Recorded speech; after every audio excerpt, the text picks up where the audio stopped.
you. And I want to talk a bit today in this live video about the divided kingdom of knowledge. This is a central theme of my work, and I feel like it's an exciting theme to share with you. I'm going to be discussing it today in the second lecture and discussion of our Intro to Religion course. You're welcome to join that if you're interested.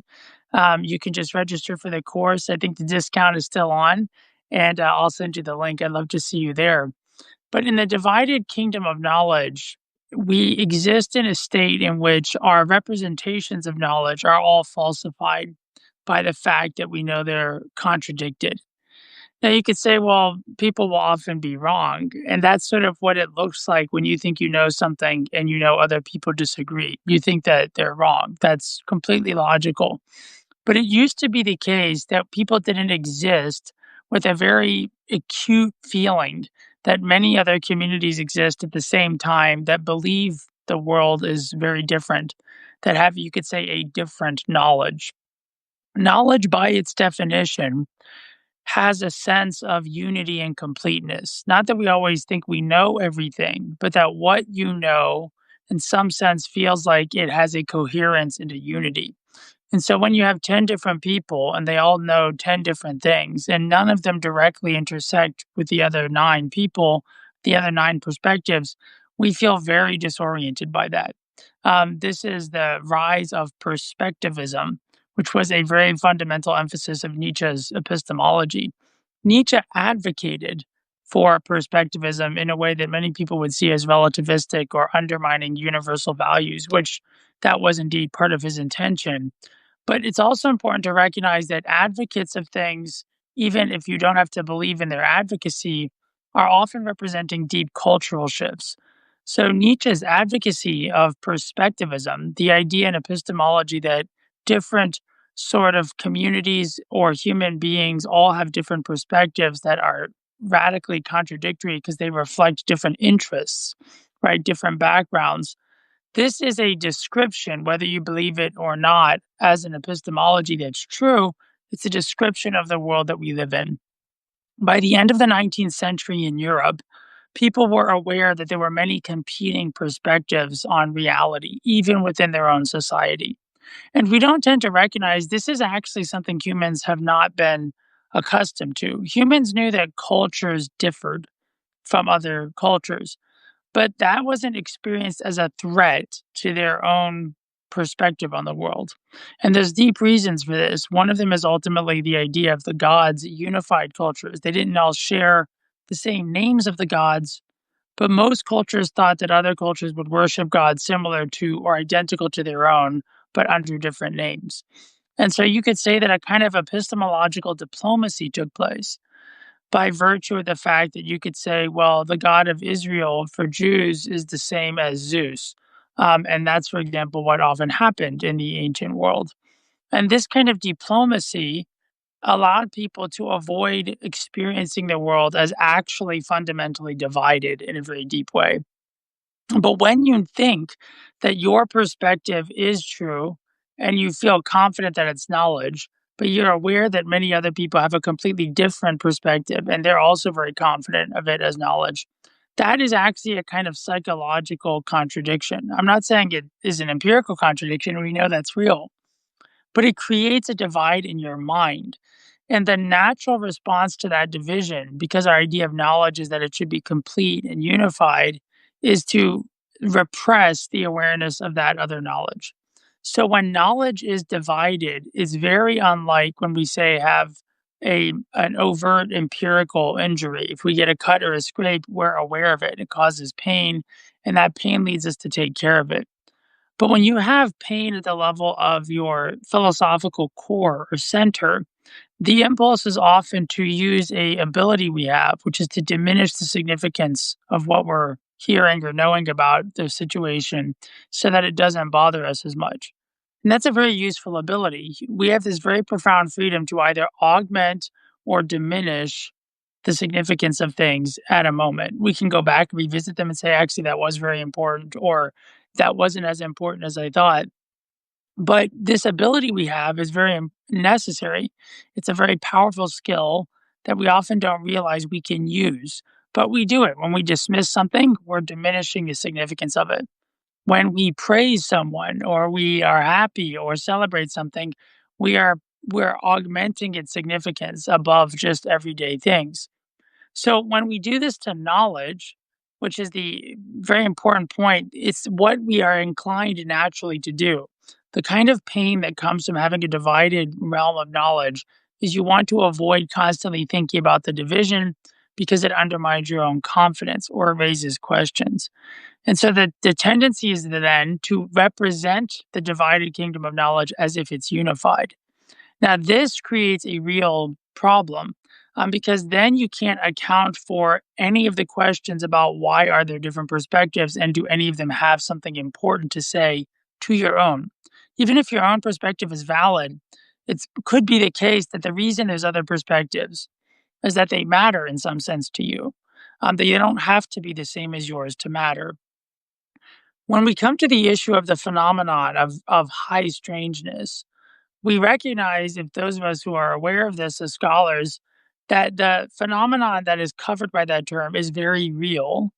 And that's part of what the term is covering. But there's only a very limited amount of people in the community of knowledge who accept that it's real and try to understand it. Other people like Pasolka, who I think probably do accept that it's real now, but they approach it initially and primarily through the standpoint of the people who accept that it's real. So when we talk about a division in the kingdom of knowledge, it's very relevant to why you get a vanguard in epistemology. So there is always, just like in art, there is always a vanguard. And it doesn't mean it's the people who know for sure they're ahead or who proclaim it, but there's an avant garde or there's a forward leading movement in knowledge. And that forward leading movement is the people who will cover and discuss the things that are still, broadly speaking, socially taboo. And this requires often courage or simply you have a different kind of security. You have a different standpoint in which you feel like it's necessary or safe to do this.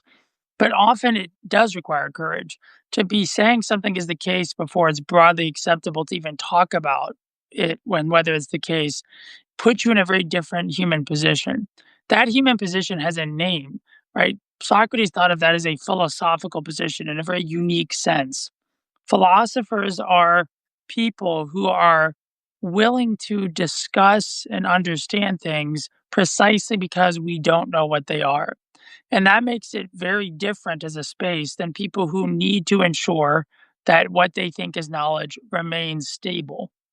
If you think knowledge has to remain stable, what you mean is you can't grow in a way that would undermine your current perceptions. And that's a very natural way to think. But knowledge is very different, right? Knowledge is constantly growing if we are growing as an organism, as a being. And so, in order to allow knowledge to grow, you have to let your representations of the world, in a sense, be in change and flux, which can be very alarming, very disturbing. But if you don't do that, then what happens is you have to rigidify your perspective so that it becomes more and more immune to the significance of different perspectives. And that actually then does create real blind spots. It creates dogmatic, rooted positions in which you simply are not willing to see the world in a different way. And once you become unwilling to see the world in a different way, it turns out that you become unable to see the world in a different way. So, what we will determines what powers are available to us. And in the case of high strangeness, some people are not given a choice as to whether they can ignore these phenomena. And that's what happens for what people like Diana Pasolka call experiencers, people who undergo these events. Bledsoe is a person who I've read his book very carefully, and I concluded, as I show in my course, that he's actually an example of someone who, from the standpoint of my work as a scholar of religion, he's undergone a very deep initiation experience. And I'm interested in his experience in the way it actually matches very old experiences of the initiation of shamans, of certain ancient philosophers, and of certain prophetic figures. And this is a fascinating fact because exactly because Bledsoe was not a scholar of religion who read all this stuff and could have been unconsciously influenced by it to imitate it. Whatever you think of his claims, he experienced the phenomena that people will often describe under the term high strangeness, and it forced him to undergo a division and collapse about what he thought the world was, and then a reconstruction of the kingdom of knowledge. And because of his work, he now exists with a special standing in the kingdom of knowledge. Some people think he's not credible, but many credible people think that he is. And so he actually becomes a figure that represents the divisions in the kingdom of knowledge, which is a very special position to hold. You could argue that what a prophet is a certain type of epistemological position in society that consciously manifests the division between different ideals of knowledge. A prophet ends up unintentionally often codifying a conflict, not because they wish to, but because from their own experience, they have to. And this experience of not really having a choice except to choose to accept what your calling is a very common feature in the history of religion of what you might call mystical experiences, is that you don't have a choice. And if you read Bledsoe's book, there are choices, but he can't choose to deny what happened to him. It would be a lie, and he knows it. And by choosing to be faithful to his experience, his entire world of knowledge changes. And as a result, this is part of his significance, he is changing actively the world of knowledge. And so the divided kingdom of knowledge, you could say, becomes healed partly through ruptures becoming conscious and overt. And Bledsoe, I would suggest, whatever you think about him, Bledsoe is someone who, in historical perspective, very quickly, I think within 10 years, will be seen as one of the most significant figures in the current epistemological shift and revolution we're undergoing. What's happening now is not that we're becoming more divided, it's that the divisions in the kingdom of knowledge are becoming manifest. And they're becoming manifest in order that true harmony, where we can really hash out why are we so divided? What do these different perspectives mean? How can they be meaningfully correlated and integrated? We're actually confronting those important questions. And in that sense, Bledsoe is a crucial figure in this, especially from the standpoint of an example for data of how this is happening. And then the scholarship of Diana Pasulka in the field of religion in general is a great example of how you can use scholarship and science to try to come to terms with it. So I appreciate you for joining me on this video. Thank you very much. And check out my work at the Becoming Human Project.